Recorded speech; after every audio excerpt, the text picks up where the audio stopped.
Hello, Facebook family. Welcome to yet another live with myself, Andrew from Surf4cars Live. And who are we? Surf4cars is an online advertising platform for the motoring industry that has just established themselves in the UK. And today we're having a conversation with yet another industry expert and accredited dealer with many accolades and awards under their belt. And the conversation we're having is in and around what has been happening with the COVID-19 and the effect that it's had on businesses. But we're going to focus on the positive side today. And like I said, we have an industry expert, Jim Reid, the CEO and owner of Jim Reid Vehicles and Sales in Scotland, UK. Jim, good morning. Good morning, Drew. How are you?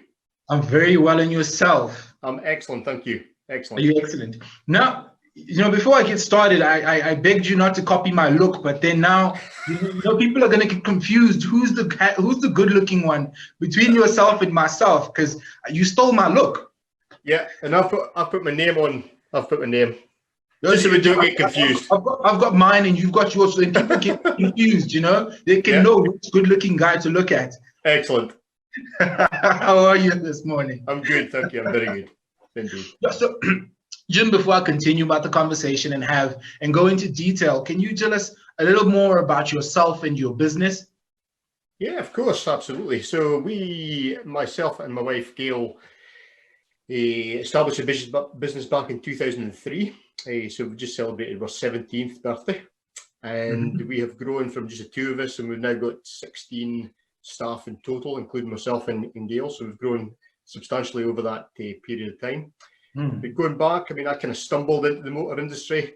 I come from a farming background in northeast of Scotland, and we sold up the farm because it wasn't doing so well, and I was just about to leave school at the time, and basically looking for a job, and basically fell into the motor industry. It was a job that appeared, a YTS scheme, which is a government backed scheme at the time, and they started in the industry as a parts apprentice, and then made my way up through a Vauxhall dealership. I was with them for 15 years and came from parts apprentice up to a sales manager in the franchise world, selling new Vauxhalls, and then decided to go on my own with Gail, as I say, back in 2003. So that's us. We run an independent used car and now service as well. It's just based just north of Aberdeen, which is the oil capital of Europe, in Scotland. And it's quite a busy little place, but it's a small place. We sell about 400 cars a year, selection of hot hatch, 4-wheel drive, some family cars and things like that, but a very loyal following of customers as well. Great repeat business, and we absolutely love social media. So that kind of sums us up. Wow, that's been great. You actually mentioned that you fell into this business, so you fell forward. Most people fell backwards. You guys fell forward and kept on pushing, and you are where you are. You're amongst the greats, and you have a lot to show for it. And that's why, I'm pleased to be having this conversation with you. So to get right to it, question number one that I have for you is, what do you think the new normal will look like after the UK comes out of lockdown for your industry and your business? Yeah, I think the new normal, because it seems to be the new term now, isn't it? The new normal, because exactly. What was normal yesterday or last month or the previous month is certainly not going to be the new normal going forward. Yep. And a lot of that is going to be to do with the social distancing. The social distancing side of things will continue. That's absolutely no doubt at all about that. And that will obviously change the whole face-to-face appointment aspect of our business, and I think the wider industry as well. So you won't, drive past, our garage and see our stock and think, oh, I'll just go in for a look around, which is what happens or has happened in the past. It will be an appointment-only basis. I think that will be the new norm from an industry perspective. I think a lot more of the fact finding, and a lot of it's done already online with customers, but I think it will go that step further. I think there'll be a lot more one-to-one presentation on an individual car. It'll be, the salesperson will get that initial contact with the customer. They will take a video or a phone, and they will actually do a personal presentation of that car. You know, if the customer's looking for, you know, has it had any paintwork? You know, how's the tyres? What's the wheels like? You know, inside the car, has it got this? Has it got that? And I think it'd be more personalised. I think the test drive, there's an opportunity to test drive a car and put it on video. We've done that in the past very successfully. And, you know, you can give your feedback of that car. It's not exactly the same for the customer, because obviously the customer's not behind the wheel, but you can give some kind of feedback on acceleration and sounds. I think video will help as well with handover. You know, you can actually video the car, the controls of the car, which I think is something we should be doing now anyway, because that will actually give the customer a better experience. Because you do a handover just now and it takes maybe, you know, 30 minutes to go over the controls, and I bet you only half that information's absorbed with the customer. So it would be great to go back to a video so they can actually say, what did Jim actually say about that, you know, switch? I think, you know, other new normals will be, you know, live video. You know, I mean, what we're doing today, Drew, you know, I mean, you're in South Africa, I'm in the north of Scotland, and we're connected by live video, and it's like you being in the same room as me. True. Actually, almost like a mirror. But the live video, you know, for negotiations, nothing's stopping us negotiating a deal on a vehicle, you know, and that can be, you know, from somebody just around the corner to somebody 20 miles away, 50 miles away, whatever. And that, you know, I suppose that leads on to the other part of it, you know, the remote contactless part. I think, you know, finance, it will become more remote and contactless. You know, it will be more designed for online, which is obviously a good thing. It'll give the customer the opportunity to read through the T's and C's at their own leisure. And I think that is something that is required in the bigger businesses, where there seems to be a lot more pressure for the customer to sign. I think the paperwork can be done, you know, contactlessly. It can be e-signed. You know, payment can be done, you know, just straight into your bank or over the phone with a credit or debit card. And as I say, you know, the handover can be done remotely as well. You know, I think the new norm for handovers will be, certainly you can't spend time in the car with the customer now showing the controls. So I think that sent video of the controls, and then a remote handover, like that be delivery to the house, which is great. All car, all sanitized, all ready to go. Or potentially a new handover bay specifically designed for that handover, so the customer feels at ease with the process. I think that's, you know, summarizes the new normal. It's not what it was, and it will be something completely new for us all. Absolutely. It's true. And unlike us who are still in the process of now opening up, you guys have, I think you're closer to the mark of being allowed to open. And I'm assuming that what you just told us is also amongst the guidelines that you guys were given by the government to how you should be, you know, trading going forward. Yeah. So for ourselves, we've got a service part and a sales part. So back on the 23rd of March, when the Prime Minister actually announced the fact that retail places were to close, garages were allowed to open. So the garage part, so that is, you know, the term garages was used very roughly, and that was for the repair and the MOT side of things. The MOT being the testing, the service side. Yeah. So that's the service side. So we could have actually kept open there. We decided not to. We decided obviously to, because a lot of our business comes that we do in the service side is our own cars. So if you're not selling the cars, you're not buying cars, you don't have that input into the service side. So again, we're closed from that perspective, but the sales was definitely closed. You know, there was no doubt about it. You know, it's a retail basis, so we had to close the business. That's the government advice and guidelines we were given.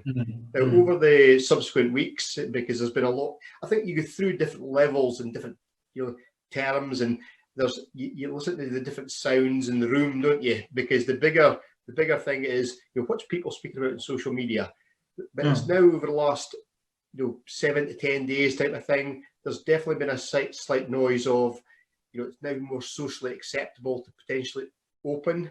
You know, some of the bigger retail operations across here have now put in, you know, in social distancing into their business. You know, B&Q, for instance, which is a massive, you know, garden centre type, you know, and for electrical and plumbing goods, and that's now opened, and that's a massive place, you know. So So this will obviously help us reopen, I think, a little sooner than what we had first anticipated.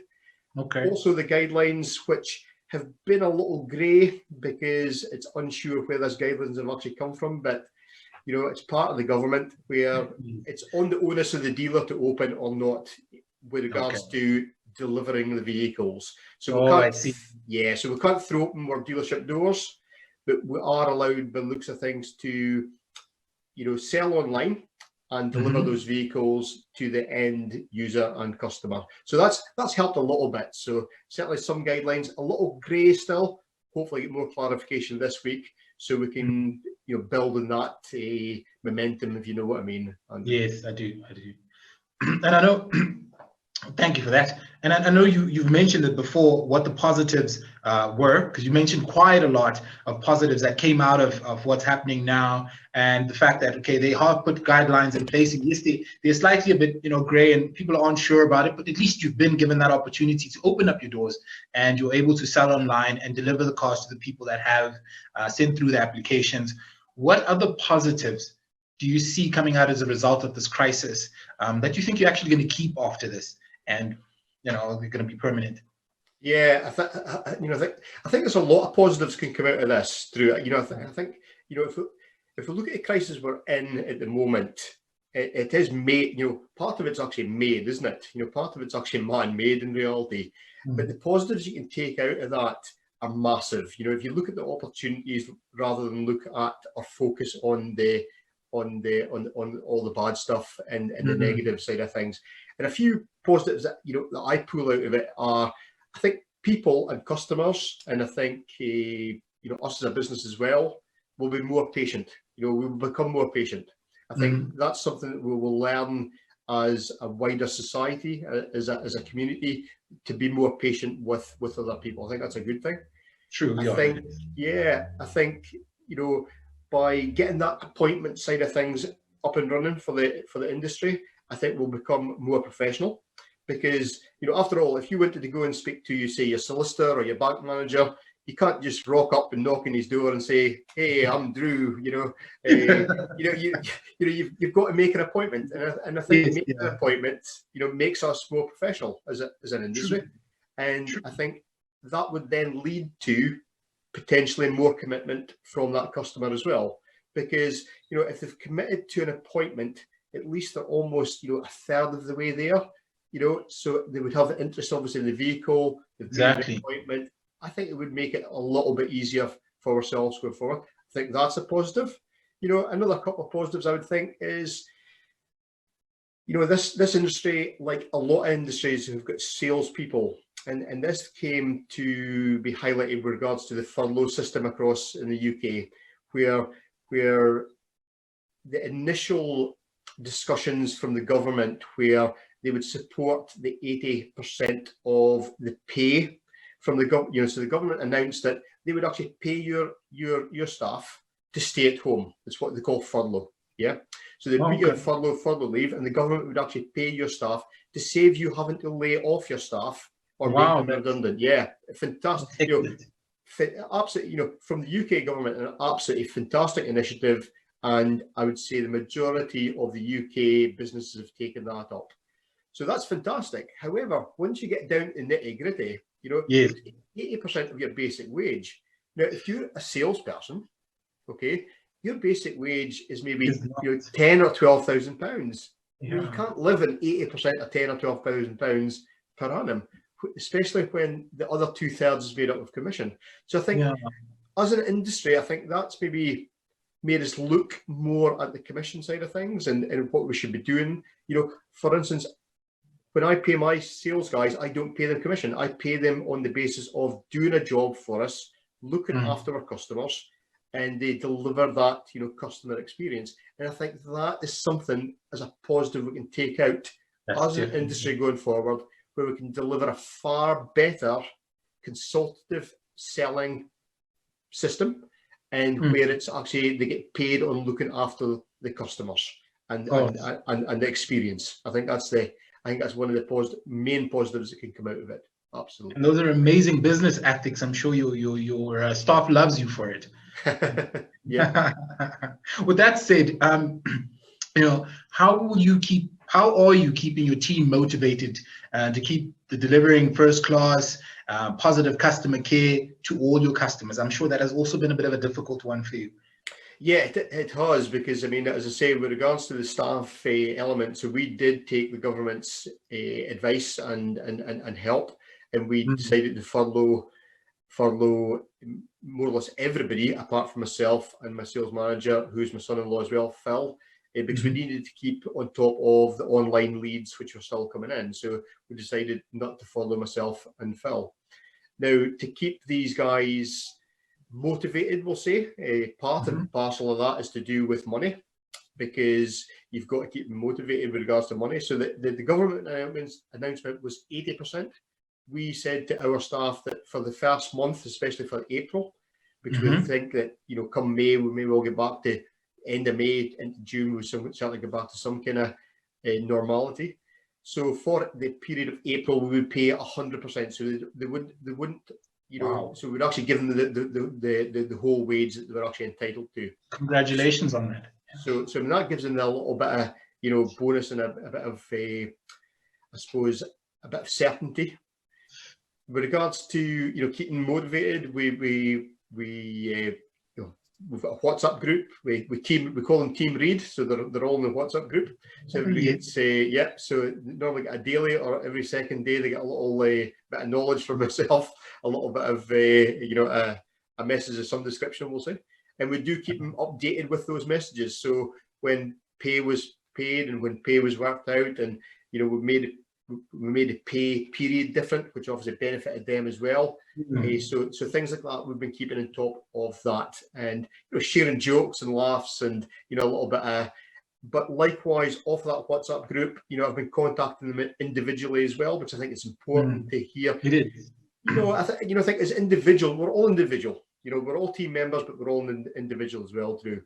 And I think you feel much better about yourself if your boss picks up your phone and asks about how are you doing, how's your family, how are you actually coping with this yourself, because everybody's different, everybody's handling this completely differently.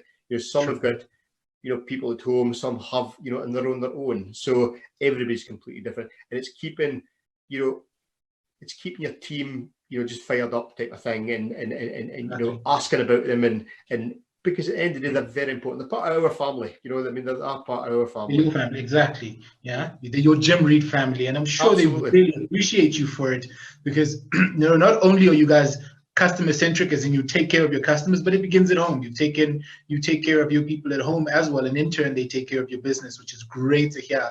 We really commend you for that. That takes a lot out of a person in your situation, given what's going on.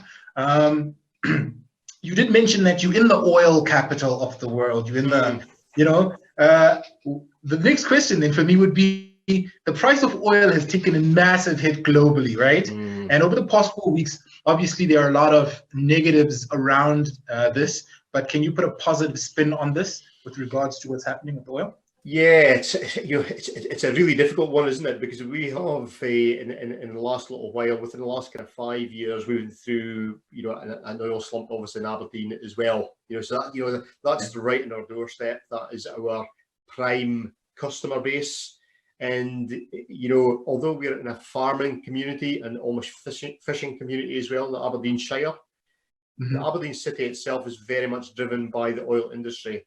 Now, what I suppose the oil industry has learnt in the last kind of 5 or 6 years, because between 2014 and 2016 they went through a really tough patch, and it made big companies in Aberdeen change the way they thought about the whole oil and gas industry, and how they, a lot of people lost their jobs, a lot of people got in, less hours they were getting paid, and so on. So we went through a version of this already. Yeah, I think that had this been the first time it had been hit within the last 5 or 6 years, I think it would have been much worse. There would have been absolute tragedy for the oil and gas. But I feel they're a stronger industry now, because they went through that. They've now got their cost base down to a very, very small cost base. Yes, there will still be, unfortunately, there'll be redundancies in the oil and gas. There'll be absolutely no doubts about that. And that will affect our customer base, because obviously there's less people obviously out there to to buy the cars. However, a positive spin on it is, we all put fuel and oil into our cars. So there's definitely a positive. I haven't seen fuel as cheap since my kids were born. Wow, that's the best of this thing on your side, hey? And Laura's 27 years old. Jeez. So that'll give you an understanding. I was in a supermarket. We were doing our click and collect supermarket, the essentials, food shopping. Yes. Yes. And they would say, my wife Gail is absolutely dead against actually going in and pushing trolleys, and she just feels completely wrong about that, especially with the current situation. So the click and collect system, or the click and delivery, we're actually in rural Aberdeenshire, so we have to travel quite a bit to some of these big supermarkets. Yes. So the click and collect system is fantastic. So we go there, and it's basically taking out a trolley, we pop it in the back of the car, absolutely brilliant. So on the way back, there's a little fuel station just next to it, the Asda fuel station, and it was petrol was £1.02 per litre. That's come from the heady heights of, I think, from memory, 2015, something like that, was 152. Yeah, I mean, it's kind of run around about the 125 to 135, 140 over the last 6 months. So it's a dramatic change and a big saving in everybody's pocket. Exactly. It's just a shame, Andrew, that we can't take advantage of it because we're told to stay at home. We can't take advantage of it. You're all the way there. But with that said, I was wondering, as you were saying this, how much of a toll has it taken on the price of vehicles? Would you say it would be better to purchase vehicles now while it's doing so well? And how's it looking on that side? Yeah, well, the proof in the pudding, I suppose, is in the eating, and we won't know until we're out the other side of this crisis, and certainly the lockdown side of things. Until there's some more activity on the showrooms and the car sales side of things, will we actually know what kind of impact that's going to have with the prices.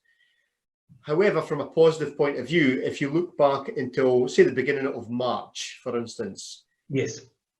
Used car stock is very low and very hard to find. So that pushes prices up. Now, I see. New car production worldwide has slowed down and even stopped at one point, and it will come back on. So there's basically a month without new cars. Without manufacturers. Yeah. So that's got to have a pent-up degree of some description of vehicle. It's all to do with the amount of vehicles out there that drives, obviously, Mercedes did it for years, didn't they? Mercedes actually did it for years, where they almost held back their stock in the early 80s, and only actually put out, they were the masters of it, where they actually only put out enough stock to feed, obviously, the desire, and that get everybody hungry for more. Yeah, of course it is. I think that's got a lot to do with it.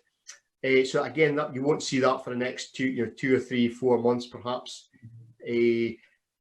With regards to the valuations, the official line, CAP HPI, which is like one of the biggest contributors to the industry across here with regards to pricing. They are the actual recognised guide for the trade, and they are the go-to for the leasing companies and the PCP companies for the resale values, the perceived values in a few years' time. And they openly said that for the next 3 months, that values will not change. So they said that in the beginning of March. So that gives us stability. But as I say, the proof in the pudding is in the eating, and that will actually be down to how dealers, respond and react to this. I think the panic selling side of things, which causes the reduction in prices, will be a short period. I don't think it'll be a long period, because at the end of the day, Drew, to be in business, we've got to make money. If we're not making profit, anybody can sell cars and loads of cars at a loss. Anybody can do that. Everybody can do that. It's making that. It's making money. It's the art, isn't it? Yeah, that is. With that said, do you feel that you're going to be doing more advertising and marketing for your business during and after this period? Will You know, do you think you'll find yourself doing more or less of it to get your business out there? Yeah, funnily enough, you know, we haven't lessened our marketing at all during the lockdown. So what we've done is we've kept the advertising budget exactly the same. We've kept it out there. However, our suppliers have been fantastic. You know, the majority of suppliers out there have been fantastic. And classified suppliers, for instance, you know, there's a number of them out there, and they've tend to have reduced in norm about 50%. They've reduced the cost by, which is fantastic. It's obviously a little bit of saving, and we've left that advertising running because at the end of the day, you know, their businesses as well, they're supporting us, and we've got to support them. But with regards to going forward and past this, you know, I think if anything, what we'll actually do is we will up our budget for marketing and advertising rather than take it down, because you've got to get your name in front of people. Social media is a fantastic tool for likes of ourselves. And although we've been using social media not to sell the cars, we've been dotting one of the two of the adverts into our Facebook page. But what we've been doing is we've been doing it slightly different, where we're engaging with customers. You know, Phil and Laura, my daughter and son-in-law Phil, so Laura and Phil, they do a Friday night. You should actually tune into that if it's not too late for you. A Friday night pub quiz, a virtual pub quiz. Okay. So we do a Jim Reid virtual pub quiz on a Friday night. It's fantastic. You know, there's 100 people actually log into that on a Friday night. It's fantastic. Yeah, honestly, it's fantastic. There's 5 rounds. It's random questions. There's some motoring ones. There's some general knowledge ones. There's some, you know, it's a fantastic evening. So you just grab yourself a drink and a piece of paper and a pen, and just turn up. And you even get a pizza. I don't know how I'm getting delivered pizza to you, Drew, across in South Africa. Send it to me. I'm going to speak to my boss, and I need to come to the UK just so I can take part in it.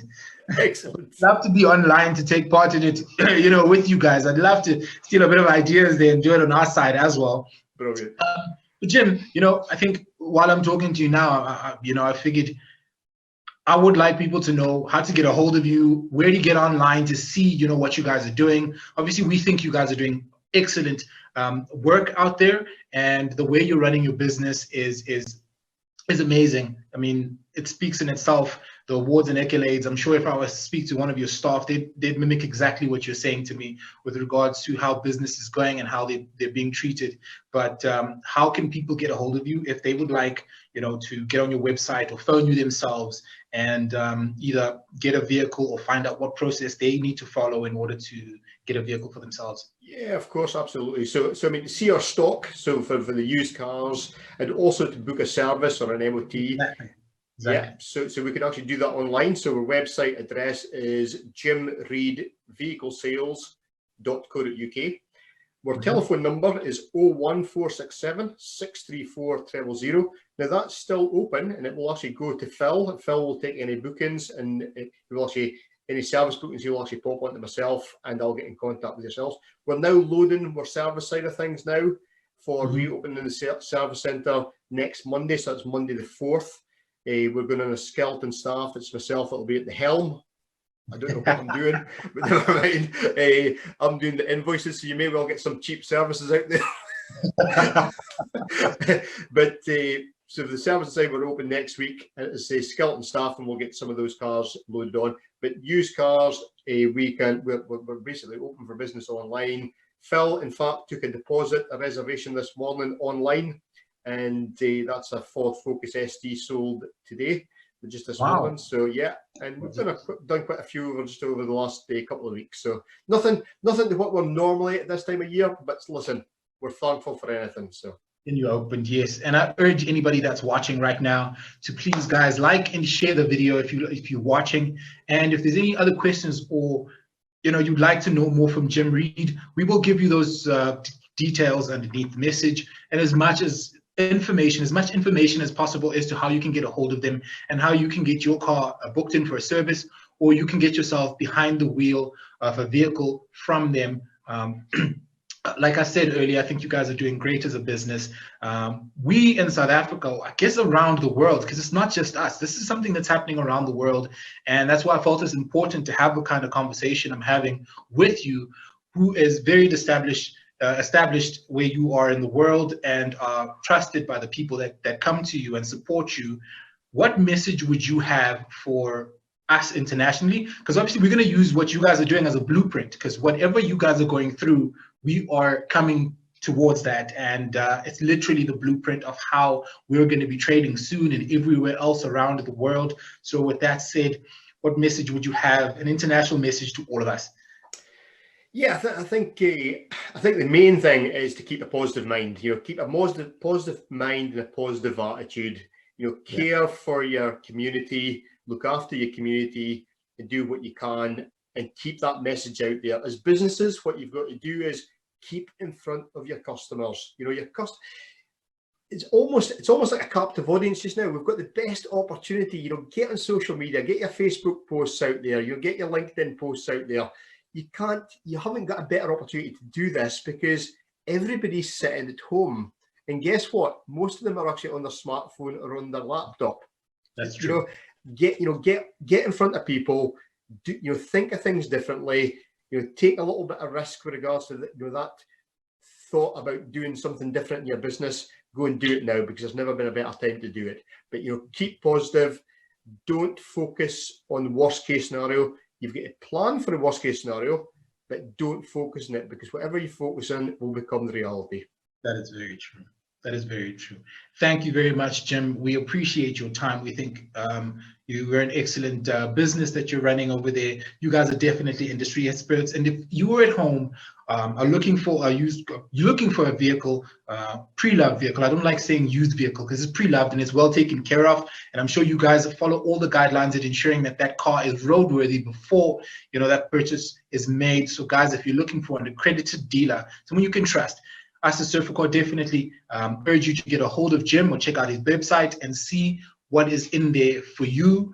Jim, thank you very much again for your time. And guys, if you are watching the video, please give us a like or drop us some questions with regards to what you wanted to know and what else you would like to know from Jim or myself, and I'll make sure I'll answer those questions to you. But everybody, thank you very much for watching. We appreciate you. Keep watching for more interviews we'll have in regards of what's happening in the industry, in the motoring industry at the moment. For myself, Andrew Mazaiwana, this is Surf4cars Live, and thank you and goodbye.